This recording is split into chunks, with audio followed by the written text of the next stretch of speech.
the first year you went to Burning Man, did you build something that year or no? The first year I went, I was kind of coerced. You have to be coerced. At least in the old days, you had to be coerced because like you don't really know what it's like. There's no videos that you have like a couple's like film photos. You're like, I just saw sex and drugs and just all kinds of debauchery out there. It sounds terrible. Tosh Show. Tosh Show. Tosh Show for show. Welcome to Tosh Show. How are my Toshicles doing? Yeah. Why don't you hit me with some of that Selling Sunset free library hip-hop club music? Oh, yeah. I love it. I love that show. The music and the B-roll and then the wardrobe. It's kind of like this show. You look at this outfit and you're like, oh, okay, I couldn't wear that. But somehow, when I see it on an A-list star, it looks amazing. How you doing, Eddie? Doing good. How are you? You care about your wardrobe? Nope. Oh, that's a shame. That's a shame, Eddie. It's really a great way to express yourself if you have tons of extra money. Hey, I heard, Eddie, that last week's guest really lit up the comment boards. Oh, so got some really strong opinions about Jacqueline. People were just dying to let me know what they thought of Jacqueline, the billionaire travel agent. Well, she's not a billionaire, but she's a travel agent for billionaires, allegedly. What'd they have to say? Let's hear them, Ed. That was absolutely fascinating and horrific at the same time. Exactly. You know, people that I find interesting on the show, they don't have to be likable. I'm not saying that this was the case, but I still find them interesting. She might be one of the most despicable people I've listened to. I loved every second of it. Be sure to like and subscribe. Having this lady on definitely makes him look more in touch by comparison. And for the record, I am 1,000 times richer than she is. I listened to the audio version first and came here to see what she looks like. She looks exactly how she sounds. I want to thank you for streaming us on 2 platforms. That money will go right back into the show after everyone takes their cut. She's like a copy of Elizabeth Holmes. Yeah, if Elizabeth Holmes and Ghislaine Maxwell had a baby. Oh. Really down-to-earth chick, very natural as well. I forgot humble. If there's a heaven, she's in definitely. Salt of the earth. Salt of the earth. Well said, commenter. Broad saved herself when she said she almost always shits herself. No matter what our political or economic differences are, we all have one thing in common. Everyone poops themselves occasionally, yearly. Best part of waking up is Folgers in your butt. Is Folgers a sponsor? Folgers? You want to do the right thing? I love Korea. I go for the facials and shopping, so North Korea would be incredible. Yep, that's how that works. Maybe she was joking. I don't know. She likes North Korea, she loves China, and she loves Russia. There's a pattern. She's still kind of hot. I kind of agree. That's the type of woman I would end up having an affair with. Glad I stayed for the free plug at least. That was hilarious. But what's not hilarious is bullying. Bullying. I just hope this enthusiasm carries over to this week's guest. Which, by the way, if you're wondering why I'm dressed so fly, it's because we're about to head over to the playa. Enjoy. Tosh Show. My guest today enjoys roughing it in the desert every year while installing beautiful, massive, but temporary art installations that I personally will never see because spending a week in the middle of nowhere without AC and running water sounds like my idea of hell. But you do you. Please welcome back to the grid, Burner Jesse. How you doing? I'm well. All right, Jesse, let's get going. Do you believe in ghosts? I knew this question was coming, and still it hits me. The answer is going to be no. Okay. But only because I'm thinking of like the Alec Baldwin, Gina Davis version, like bed sheets. Yeah, if that reference is hitting you or not. Yeah. But that version's no, but I think there's some like spiritual something going on. So I'm going to put you down for you believe in ghosts. We'll see. You're from Miami. Beach. Talk about the cocaine. So I was there during the Miami Vice era, I will say that, but I was a kid and wasn't super privy to it. Our house was actually scouted as a potential shoot location for Miami Vice. So that gives you a sense of when I was there with the cigarette boats and the And stuff it gives going me on. a sense of the decor. Yeah, it's changed quite a bit. Now it's fake Italy. It was like neon and that sort of thing. Do you enjoy going back to Florida? It's not my place. No.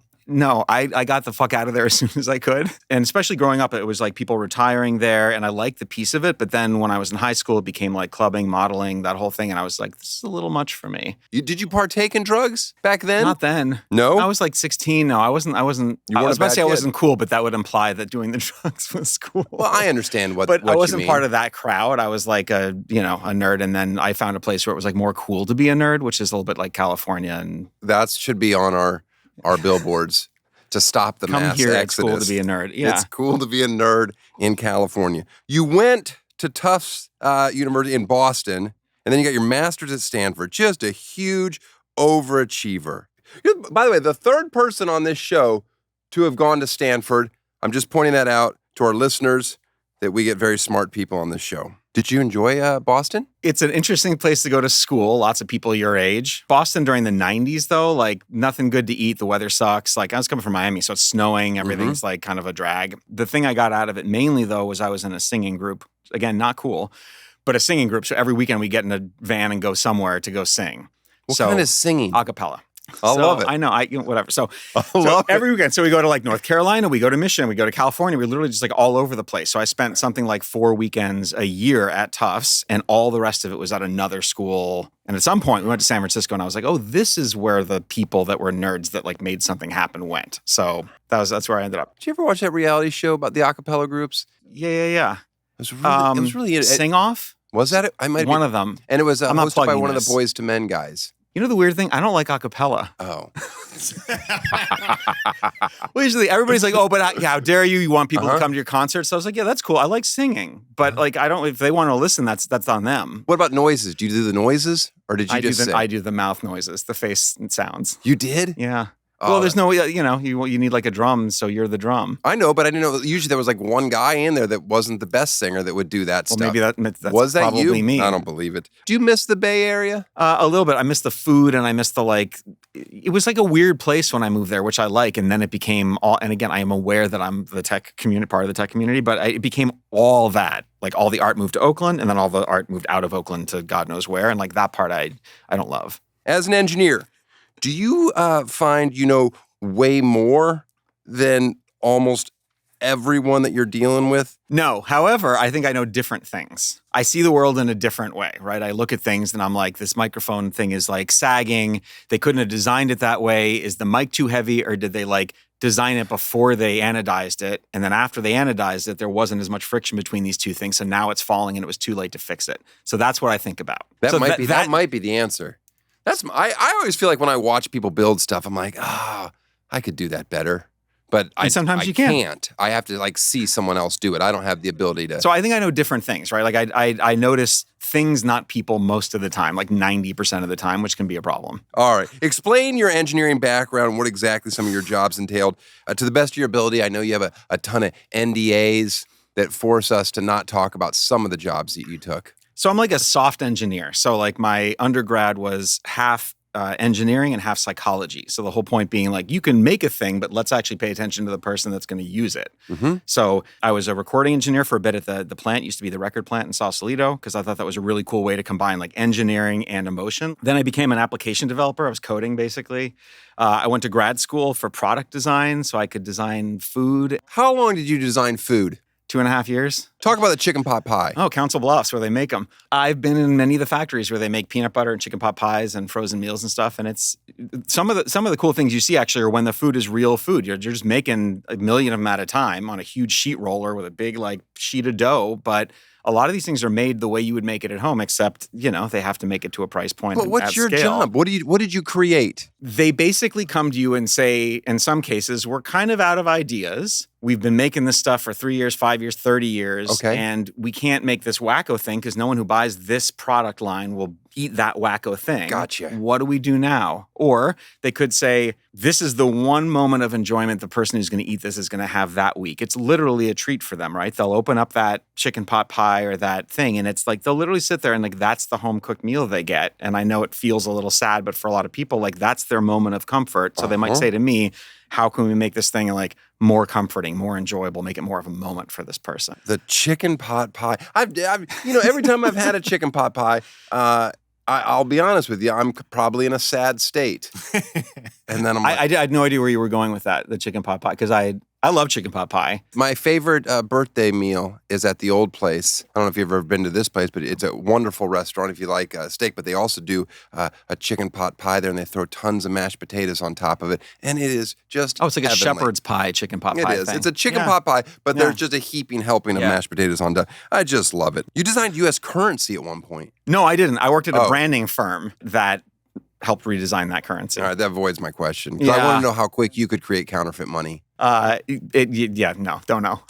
What's your favorite thing that you've ever designed? So I worked at a company that makes vaporizers. I worked at PAX. It's a cannabis brand. So I was in charge of product there. So I developed and launched a few of their vaporizers, which were pretty cool. Because our thing is, and forget about the brand, but like the thing is, I want to work on products that people love and covet and feel good about. I don't want to work on stuff that's just like and throw vape away. pens is it is if it's the right one, right? Like it's not going to melt or blow up in your hand. It's like not going to leach stuff. It's made with care. You'd put it on your. But the kids. Well, it's not for them. I always confused Burning Man with Joshua Tree. That's weird. I never knew that Burning Man where it was. It's north of Reno, 100 miles. Yeah. 100 miles northeast. Yes. Yeah. And it's always during. What? It ends on Labor Day, so it's always at the end of August, beginning of September, always. First week of college football, genius. School's just getting started. It's a bad time for a lot of people. And none of it's practical, so it may as well be then, right? Like pick the least practical week. When was the least practical place? What year was the first year you went? 2006. Did you know about it when you, like, as a kid in Florida? Or no, not as a kid. No. Okay. I mean, it's a long time ago, right? So, like, YouTube hadn't been a thing. Like, it's social media. If you go before social media, a lot of people don't really know about Burning Man unless you're in San Francisco or around there. So I'd heard about it for a few years and I was like, this is not for me. Like drugs, no thanks. Crowds, no thanks. I don't particularly like camping. Like almost all the things about it, if you put it in a bullet list, I'm like, that's not for me. Who owns Burning Man? It's like a full-on company. Oh. I thought it was I know, it's all disappointing answers. I just wanted one dude. There's a magical wizard who lives in the desert. Is it nonprofit? It's complicated. I think part of it is and part of it isn't. They have a whole thing about that. I mean, is there somebody overseeing this shit show? No, it's a whole company of like 50 people or something, like full time. And it's so much work that they start planning the next one before the current one is done. Like literally the second Burning Man, the man burns, they've already posted the theme for next year is this. And like, because they already had to start planning it. It takes more than a year to plan Burning Man. And it's a huge art grant organization. They give out $1 million and change in grants every year. It's like a lot of medical facilities and security. And like, they have to pay the government a lot of money for the land. The first year you went to Burning Man, did you build something that year or no? The first year I went, I was kind of coerced. You have to be coerced. At least in the old days, you had to be coerced because like you don't really know what it's like. There's no videos that you have like a couple's like film photos. You're like, I just saw sex and drugs and just all kinds of debauchery out there. It sounds terrible. Well, okay, that sounds good, but it's also the other things. I found a picture actually in some magazine or whatever where it was the first Burning Man. It was like 83 or 84. I was not there. And it's literally like 7 people with like a man they're screwing together out of some 2x4s. Like it literally looks like if you went with your friends and had like a not great tailgating party on the beach in San Francisco and you're like, it's Burning Man. But 28 or whatever it is years later, now it's a big event. So there's a lot of controversy and like it's supposed to be countercultural, all of that, but you have to buy a ticket. How much is the ticket? It's more and more every year. I think it's almost $500. And how long does that ticket last? The event is a week. So if you buy it and you're not building anything, you're allowed in on Saturday night and you have to leave by like Monday. So it's essentially a week. But when you're building, you get to go a week earlier. So the people who are building a big camp or art can show up during build week. So that's a week early because obviously if you're going to show up for the event, like you can't just say, now you can start putting your stuff together. Like nothing would be done, right? Like you need to give people a head start of a week to assemble their camps that can house 100 people or big art. If you're building the temple, which is the biggest art project there, they might get there 3-4 weeks in advance. Have you ever built the temple? No. And we were invited to submit a design for it, but we never built it. And what is the temple? At Burning Man, the biggest art project really is the temple, and it's always at a specific place on the playa, on the clock. It's a really ornate, non-denominational kind of spiritual place. And it's genuinely really emotional to go in because the cultural norm is everyone writes messages about people they've lost in the past year, regrets they have. They put pictures up of people that have died. And by the end of the week, every square inch of this enormous building is covered in writing and pictures and memorabilia and stuff. It's really like, I don't feel anything when I go into most like religious spaces and spiritual spaces. And that place, the temple, every year, you really feel something. And they have to tear it down at the end? No, they burn that thing to the ground. Everything burns to the ground? The man burns on Saturday, the temple burns on Sunday. And it's a very like somber, like people sit and they're crying because they're letting it be a cathartic I know why thing. they're crying. Well, I usually leave before all that anyway. My thing is, do you? Oh yeah. Like You don't even stick around and watch people enjoy your art? Oh, no, I do, but I leave before. My favorite part is build week. I just want to be there and work. Like, I like heavy equipment. I want to like operate stuff. You pre-build all year? Or Yeah. It might take like 9-10 months to make the thing.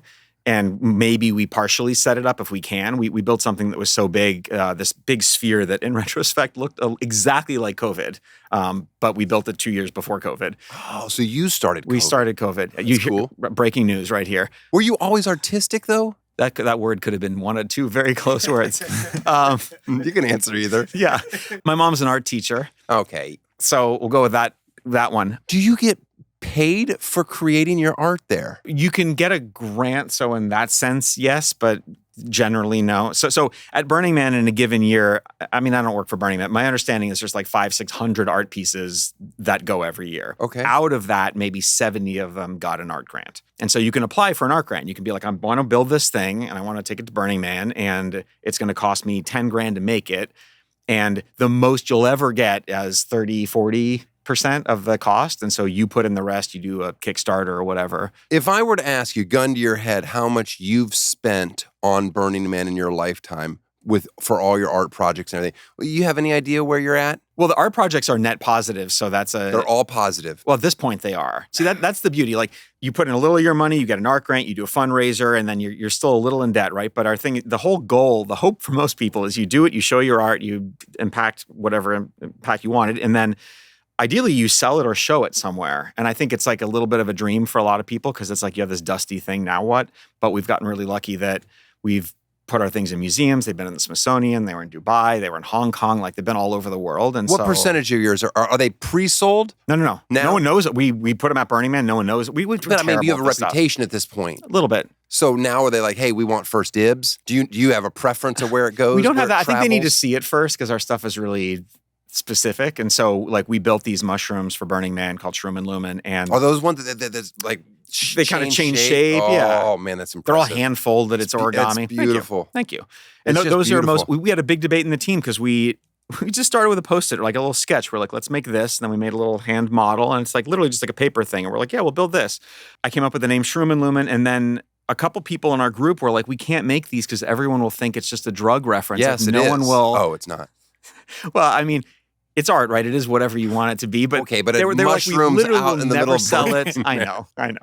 We'll never sell it. We'll never show it. Like we're screwed if we build these things. And a couple people thought, oh, that's not true. And then a couple of us were like, no, you're probably right, but let's build it anyway. There's something so delightful about them. And you can see a picture and they look really like kind of cute and whatever. But you watch them and genuinely old people and young people alike, like little toddlers will walk up to it and they're just like amazed by the scale of it. And that's why everything we make, the scale is really... How many were there? We've only ever made 5. 3 of them we sold to a museum last year. And then 2 of them are at the New York Botanical Garden right now. What's the tallest mushroom? 14, 16 feet, something like that. And what's the actual origami material? It's corrugated polypropylene. So it's the same thing they make those mail carrier boxes out of. So it's like corrugated cardboard, but it's plastic. And we don't love that it's plastic, but the plastic sheds light in a really interesting way. And it's a living hinge, so it can fold over and over and over again. And, you know, we spend gazillion hours basically welding the sheets together because there is no sheet big enough to make those mushrooms out of. So each head of the mushroom is something like a 40-foot by 25-foot sheet. So we have to weld the plastic together,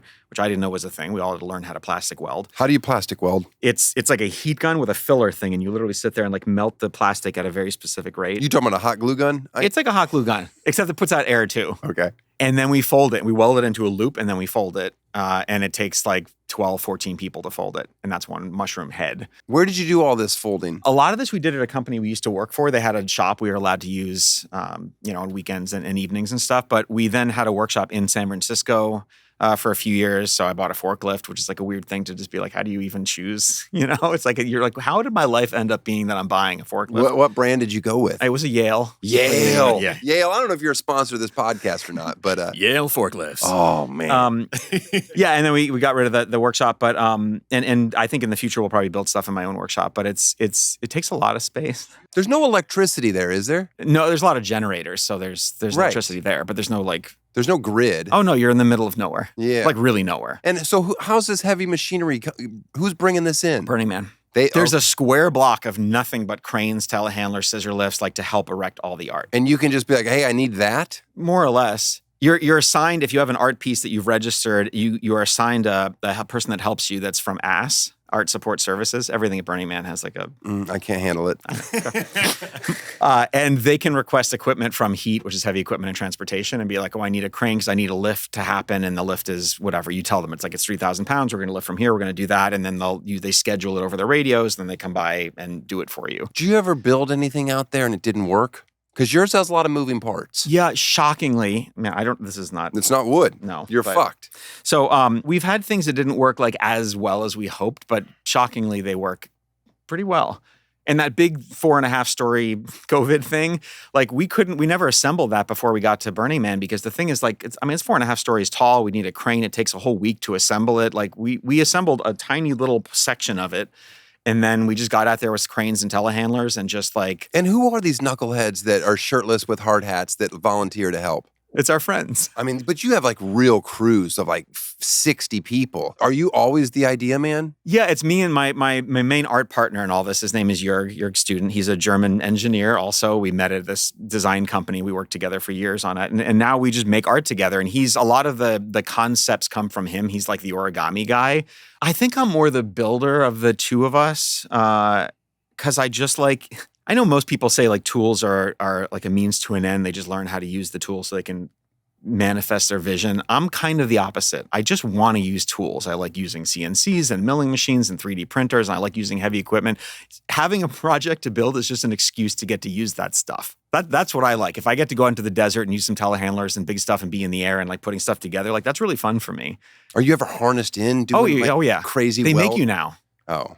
In the old days, they didn't. I mean, he was watching. Uh-huh. But now they actually will come around and like blow a whistle and be like, put on a harness. And luckily we know these days, so we bring harnesses. But Are there like, this structure's not up to code? more now than there was before, but it's kind of a bizarre interpretation. So a few years ago, there was I'm going to forget the name of the real piece, but it was basically a shish kebab of cars, of like 10 cars on a big spike.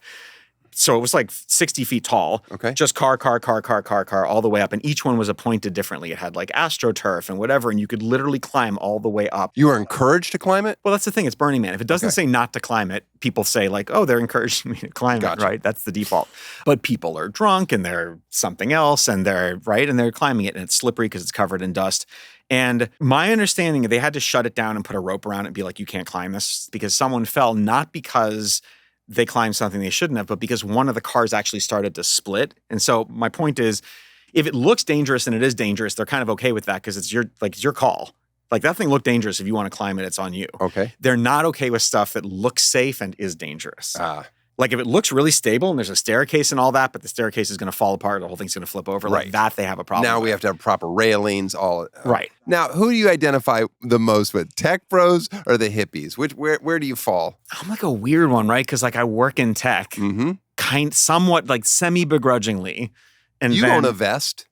I own a vest. Although it used to be like the stereotypical like Patagonia, tech Sure. vest. And now it's like an actual work vest because I'm out building stuff and it has like pockets for like construction pencils and stuff. So at least I feel good about that. So that's it for you. Right now, you are just an artist. That's Oh, no, I have a job. You do? I know. It's really disappointing. I felt like that was, because 9 months of prep work. We only do it every few years. It takes a lot of... Oh, you don't do it every year? No. Are you sad when you go and you don't have an installation? I'm sad when I go sometimes anyway. Well, I'm just, in general, when you go and you don't have a project that you're building. Yeah, it feels weird not to contribute, which is again, this sounds a little like, I mean, people to feel the guilt, but Burning Man only works if people like do something, right? If like Burning Man's not making the art, they're not doing any of that. So if people just show up and they just bring a tent and they're just like, entertain me, show me art, and everyone does that, there's literally nothing there. There's just the man and a bunch of porta potties and some street signs. Like, that's it. So it only works because people are like, yeah, I want to make a thing and put it there. I want to make an art car. I want to make a camp and play some music. Like, everybody does their own wacko thing. And so if I go and I'm joining a camp, like, yeah, we have some offering or something, I feel good about if it's like a big enough offering. But yeah, I feel a little guilty if I'm not like have like a big art thing. It really is like church, where there's people that do a lot and go above and beyond and are going to get into heaven, and then there's people that when the offering plate comes by, they just pretend that they put something in it and keep it going. But it's cheesy, but it is a city. It's the third largest city in Nevada for that week. Is there a mayor? No. Wait, in which way does that city normally vote? If I were to guess, Well, that's I think you know which way. Bunch of conservatives. Yeah, probably not so much. But there are people from all over the world too, so there's quite an international crowd there. And I mean, look, it makes it sound like I'm selling it. I'm not selling it. It's not for everybody. There's a lot of crap involved in it too. Where do you sleep when you're there? A tent most of the time. I've never done an RV. A tent most of the time. But then at some point we were making big art. We had these big trucks with us every time because you got to bring a bunch of your stuff. You got to bring the art. And at some point I was like, oh, we have a truck. Why isn't someone sleeping in the truck? And so for maybe 5 years, I would rent a truck and then spend a day ahead of time just framing it out. I would just get some framing lumber and build like an apartment in it because it's faster to do that and cheaper than to rent an RV. You get an AC unit? I have like an evaporative cooler and some solar panels and like a whole thing. Okay. This past year I did a tent though. Like it's kind of the OG. Like, you sleep well in a tent? You're tired enough from everything that you sleep pretty well. What about porta potties? You have no issue using a porta potty as a grown man? I'd almost argue as a grown man, you should be able to be like, okay, I can go to the bathroom in a porta potty. I feel a little worse for like women who have to get, it's like a lot, it's more complicated and they generally have to sit. I like to sit when I pee. Okay, me too. Now I can't. Yeah, you'd probably opt not to if you had. I do like the porta potty that has a tiny little urinal on the side. Oh, a lot of them do. Yeah, that's kind of a nice little feature. Yeah, because I can usually do that with my son. He can use the main one. Then I like look over and like, oh God, no! He's got like his hands inside. Oh no, he's like bracing. Up. Yeah, that's bad. No, it's not good. They're generally pretty good at the beginning of the week or during build week, and then as Burning Man goes on, they are like in worse and worse condition. I have a few small toilets that I travel with. It's nice. Put that in your tent. Let's think through what my tent smells like with a bathroom. This thing's nice. This one's nice. It's got it's like a composting one or like no, it's just a bag. No, you put a bag of put one of those chemical pills in it that can handle a porta potty, but it's only handling 5 gallons. Some people bring like a gel thing that like private pilots use because if you're flying a plane, like a small plane by yourself, there's no bathroom, so they have like these things that you can pee in that are like turned into a gel immediately, and then you can just like huck it in the back or whatever you do. I didn't know this. It's good. I got to get a couple of these gel packs. Yeah. Hospital wipes are my like that's the thing I found in year 2. They're like baby wipes, like wet wipes, but they're really thick because they're designed for like wiping down full people. So like hospital wipes, just bring a bunch of those. It's great. Oh, you just use it as a bath? It's like it's a bath. Your girlfriend, does she go? Yeah. She's only been once with me, but she's been before? No, that was it. Yeah.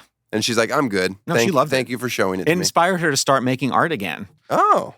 Are people stealing bicycles? Yeah. They are? Yeah, these are easy questions. Yeah. I just see everybody walking around with bicycles. I'm like, somebody's got to just go there and clean up. What are you eating out there all day? Are people cooking? Are there restaurants? Yeah, there are a lot of camps that they're offering as food. They have like waffles and chicken for breakfast, or they have like whatever. That's a lot of the offerings are food. There's nobody grilling out? No, there's people grilling. No, I had a friend who brought a whole smoker. He smoked like a whole like roast thing. Like people do crazy stuff. There's a bunch of fishermen that used to come and they bring a whole refrigerator, like freezer truck with their catch. And literally every night they would just make a whole thing for like 50 people. And whichever 50 people showed up, that's their offering. And do you have to pay, or they're not allowed to charge you? You can't pay any, like if you go to a camp and they're offering us food, then they're just going to give you food. That's what they're contributing. Joining a camp generally costs money because they have to rent trucks and set up shade and it's whole production. What would they do to me if I brought a carnival? A carnival? Like actual rides. I think you could, as long as you don't have to pay for it, people would love it. No. People would love it. I think I should bring a carnival. Bring a carnival. Because who doesn't like a carnival? They truck them in, set up some rides, Bring it. They would love. Who wouldn't love that? What about the games too? They'd love they'd get games. wrecked, but bring it. Oh yeah, they would do awful things. So you can't trust these kids. That's the problem. Well, and the wind and the dust and the rain. Well, enough about the dust. How is it? Is that it's horrible? No, this year was great. It was almost no dust, but it's pretty bad most of the time. Do you walk around in a mask? Sometimes, yeah. Yeah. Goggles, the whole thing. Oh yeah, that's right. It's just stupid. Yeah, it's not just fashion. It actually there's a reason. Have you been to other festivals? I'm not a festival person. Have you been to them though? Have you been to whatchamacallit, Coachella? I live really close to Coachella. I've never been to Coachella. It's too many people. Is Burning Man about music too, or no? A little bit, Do but people it's just perform? a city. Yeah, I mean, there are more like DJs and things like that. And not like live. from Miami, is that your roots? Do you still like club music? Can you handle it without wanting to throw up? The only place I like it is Burning Man. Does any huge acts ever come in and just like, I'm going to perform now? Only of the specific type, right? There's like Tycho and Rufus Del Sol, and like there's things like that. There's not like generally live performers. I don't know why somebody hasn't done. Like, why hasn't Taylor Swift been like, you know what? Watch this. I'm going to go into Burning Man with like 4 semis, set up my stuff, and just do a free show here. And people that would think that they wouldn't like it are like, you know what? We got to see I would it. be very curious to see what would happen because it's a non-commodified event, and so they'd be like, "But she's a brand, and she's bringing her brand." Yeah, I don't know. I would love to see it. Yeah, come on, Taylor. Do I mean, it. in theory, no one can pay her to do it. That's part of the kind of the rules. But yeah, she needs it. No, she doesn't need it.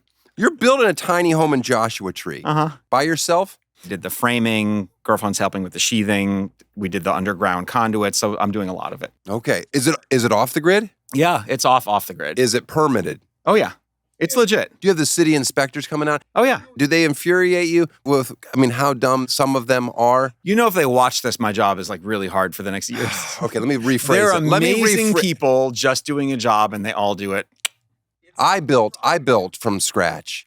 And I did Coastal Commission for 4 years. Yeah. And just the nonsense that they make, the hoops that they make you jump through. But I have to say the cool thing, everybody makes fun of California and for rightful reasons. But you actually can do all the work yourself and it can be permitted. They actually let you do it. You can do gas lines, you can do all your electrical, you can do framing, you can do all of it yourself and have it be permitted. And if I have any work that I can roll the dice and not pull the permits, I just do it because I'm not going to let it go. You know through they the were city. recording this, right? Yeah, I don't care. Well, and it's even crazier because I'm like way out there. Yes. I'm 25 minutes off road.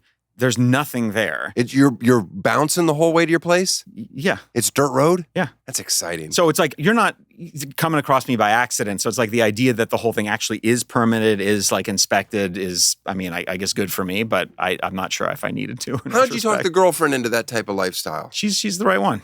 She's a sex toy designer. You'd probably like talking to her. Okay. Well, I don't know. I feel like she's a people person. How does she don't want to be that far off the grid? This is an interesting one. We're both extreme introverts. We're not shy, but we're just like, we want our peace and quiet. We want to make crazy art in the middle of the desert and just have it be like quiet. When you say tiny, what's your square footage going to end up being? So the tiny home is really tiny. It's like 300 square feet tiny, tiny. We're building a workshop also that's like 2,000 square feet, which is like pretty big for the middle of nowhere. And people look at the plans and think we mislabeled them. And we're like, no. It's like a bed and a kitchenette and a bathroom and then a much bigger workshop. Is the bed a loft or no? No. Good. It's going to be a Murphy bed though. So in the future, like we can just leave it up and have it be like a painting studio or whatever. I don't like that. Okay. I don't like Well, you're not invited then. Well, I don't want to sleep there is what I'm saying. Okay. How close to finished are you? Oh, I'd forever. Like the tiny home is dried in. The inside's not done, but it's dried in. The outside's completely done. It looks done, but you go inside there and it's like there's no drywall and stuff like that. The workshop is almost dried in, so at least there's a roof and most of the walls, not all of the windows, and then there's nothing in there either. But it's getting there. Record high heat that you worked in this summer. You know, the fun thing is, so I live basically in Palm Springs, really hot there. It's like 120 something in the summer, the peak. But this property is at elevation, so the hottest it gets there really ever is like 102 or something. It's not that bad. It's very dry. There's a breeze. If you're in the shade, it's not so bad. Do you like mist? You're going to put misters around the outside of your house? Okay, so there's like an interesting tangent here to Burning Man that I don't know if you make a connection to. They're always walking around people with misting bottles because they think it's like a nice, like, oh, enjoy. Yes. It's like, please don't spray me. You don't like being misted? If I'm already hot, I'm okay with it. If you then make me freezing for 5 seconds, that does not improve the quality of my life. Are you Latino at all? No. Okay. I didn't know. Is there a connection between like being like 5 seconds of being freezing? Latino. Every one of my Cuban friends from Miami fucking just gets freezing cold at the drop of a hat. like it takes no time at all for them to complain. Like, can you turn the fan off? I'm like, all right, geez. Anyway, everybody who's on my show, I give them stuff, a gift for being on my show, but it's just stuff around my house that I get rid of. So I have a few things for you. One, because you're always complaining about dust, and you have a tiny house, I just thought, nice little handy vac to clean up around. I have a couple of these. So I don't need that. This is amazing. I appreciate this. Yeah, you'll like that. Then I want you to have this because anybody who's from Florida needs a pelican somewhere in their life. Oh, I love this. Yeah, and it's metal. It was given to me because I'm from Florida, but I have a lot of pelicans already in my Yeah, it's home. like a plasma cut pelican. Yeah. Who would not like this? I got you just zinc oxide. Some sunscreen? Yeah. I don't do sunscreen. I just buy zinc oxide. Huh. You know, it's cheaper than sunscreen, but it's better. Love it. So Love it. I got you this because I don't know why I have it, but I don't need it. It's never been used. So it's not full of fuel right now. No, it's never been used. But I don't know why I have these. I don't have anything that takes gas. I have generators and all sorts of stuff that needs this. Right. So that's great. That's for you. This, I don't know what it is. It was in my closet when they built they're filters. You're basically, can you identify the object I'm handing you? Tell me what this is and what can you do with it? I have no idea what that is and why it's in my house. Yeah, it's a film. It's like a metallized acetate, but I don't know. It's flame resistant, which is surprising. It's a filter. Okay. Do you need that? I'm not exactly sure what it is. Yeah, I thought you would figure that out for me. Oh, it's a Panavision company, so it's definitely for like some sort of production. Whatever. I certainly don't need it. It's been in my Love it. It's my closet. Right? Love it. I'm just excited that I was worried that you weren't going to like the pelican. The pelican's probably my favorite out of all good. this. That's because it's a touch of Florida. I know you say you wanted to get out of Florida just like I did. I think needed to get out of Florida is the right amount of Florida. You have we still have that Florida. A touch might even be a little bit much. I need just like a mist of Florida. How would you say that Burning Man has changed over the past decade? I mean, so I've been going. It's great. I've been going for 18 years, over a period of 18 years. I've been 13 times. Arguably too long. Not arguably.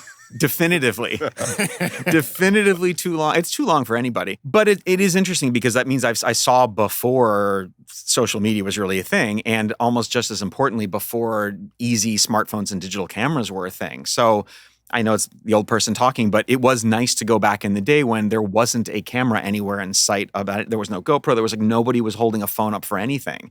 So you could just literally do what you wanted, wear what you wanted, act however you wanted, and you could really have it be a whole different place.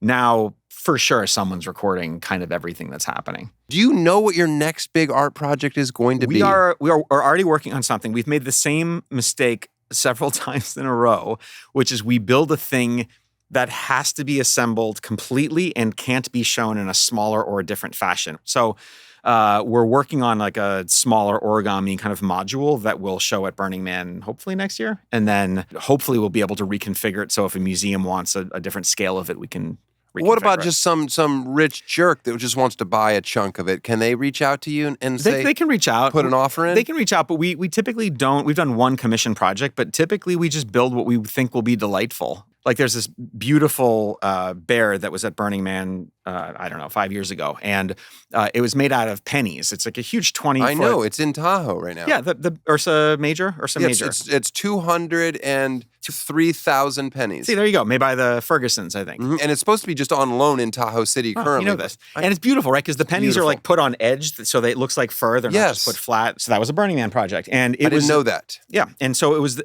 at the Smithsonian showing of some Burning Man art along with our project. And I overheard someone asking one of the artists, is it a statement about nature and commercialism and us ruining nature and all this stuff? And one of them said, I just wanted to build a bear out of some pennies. And that's kind of how we feel about our thing. We have a sense of what's compelling and delightful for people. And so that's our guiding light. We just want to make something where people show up young and old and they giggle, they laugh, they're surprised. So that's our goal. I love that penny bear thing. But let me tell you how many times I've had to yell at kids that try to pry pennies out of it. Yeah.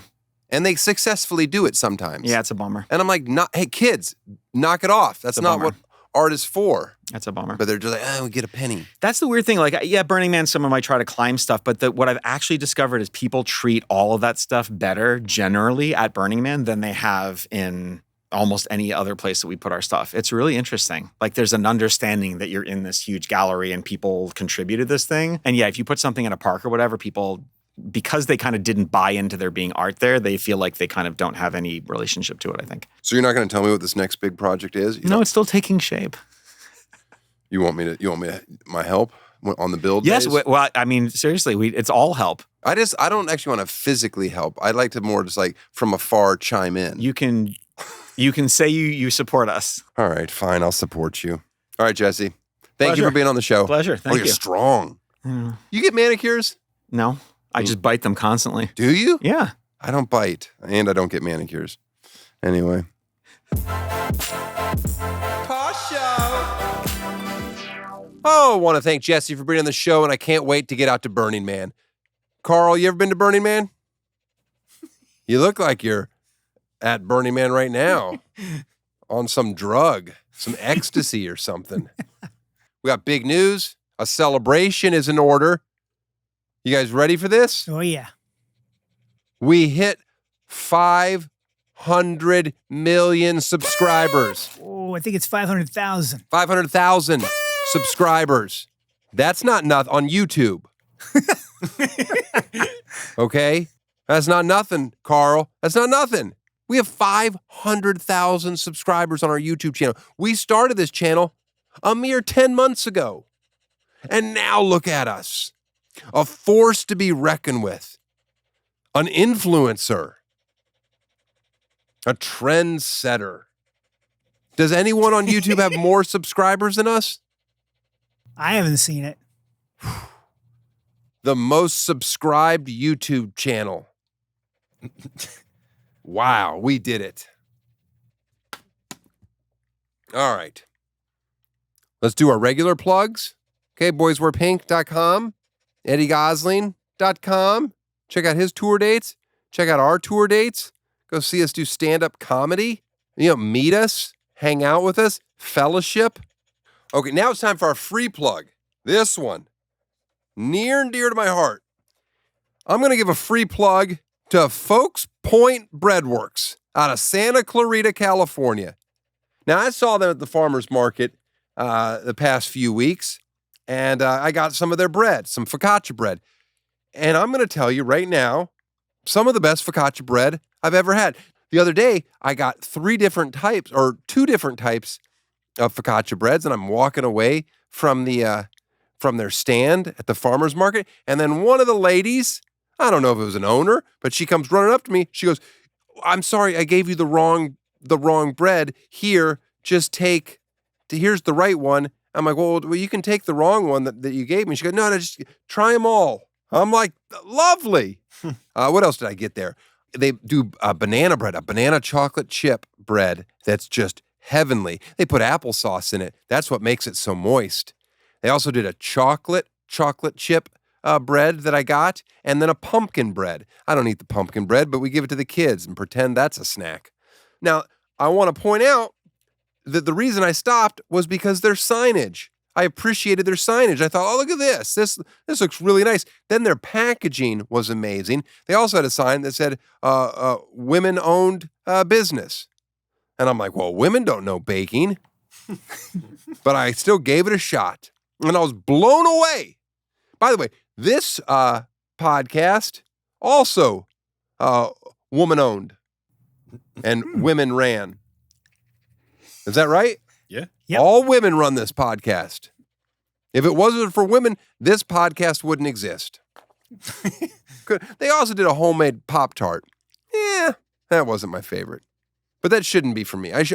I'm still a Pop-Tarts guy. You give me a brown sugar Pop-Tart, and I like to microwave it for 10 seconds before I toast it for 30 seconds, and just, that's a good time right there. That's a good time. What do you think, Carl? Do you like it? I don't think you've had their bread. Sometimes when we get back from the farmer's market, my wife will forget to put things on the highest shelf, and Carl will just take care of that within seconds. And then she gets so mad, but she only has herself to get mad at. You don't put them on the lower counter. We all know that. She wants a dog that can just resist temptation. I'm like, well, you'd be a horrible sponsor at AA. I put the alcohol on a high shelf. They shouldn't be able to reach it. Anyway, I'll see you next week.